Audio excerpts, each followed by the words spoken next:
Imagine being one of 18 children in an impoverished, French-speaking home. Paul LePage lived it. Oh, believe me, it's a full house, no question about it. It's survival to the fittest. Notice I'm pretty big. I lucked out. His father, physically abusive, even today a strong reminder of the despair of domestic violence. LePage's mother was the counterweight. She was an angel. My mother was born type 1 diabetic.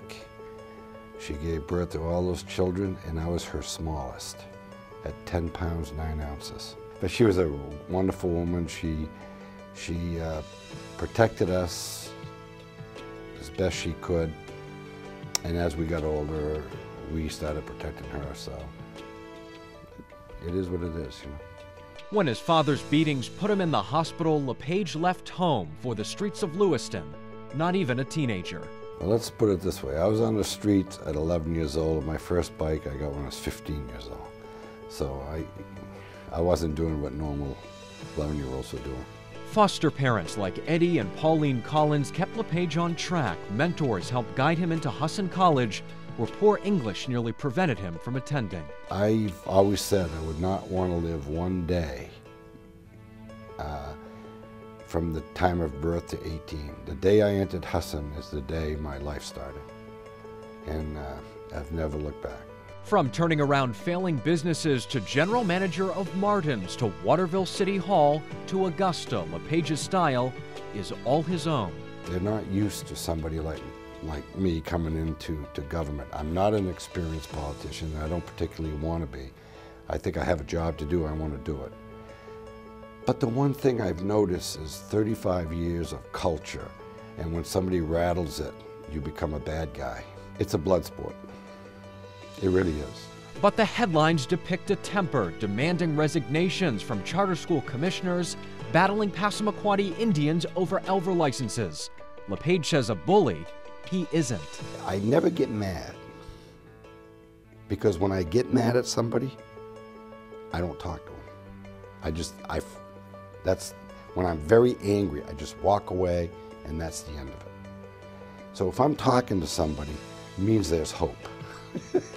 Behind the scenes, LePage says his better half is the family anchor. My wife's a great soldier. I mean, she is the real deal. She's the glue that keeps this working. The two met 30 years ago when both worked at Scott Paper in Winslow. What made me fall in love with her? She was young, attractive, sexy, and she wouldn't give me her phone number, so I kept coming back. The father of 4 children, 2 with Ann, LePage says his form of parental discipline has always been even-handed. My discipline with the kids is let's have a talk. And they don't like when I speak because I won't shut up. But 2014 isn't far away, and personal appeal doesn't change a 43% job approval, making him one of the nation's most vulnerable governors next year. And LePage is a tough self-grader.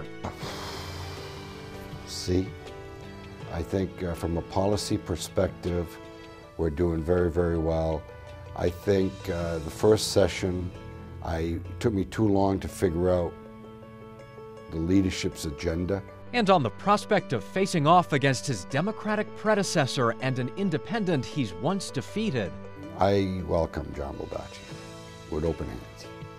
I think that I will put up my public policies against his all day long. Elliott hasn't stopped running for governor, so I think he needs to run if John runs.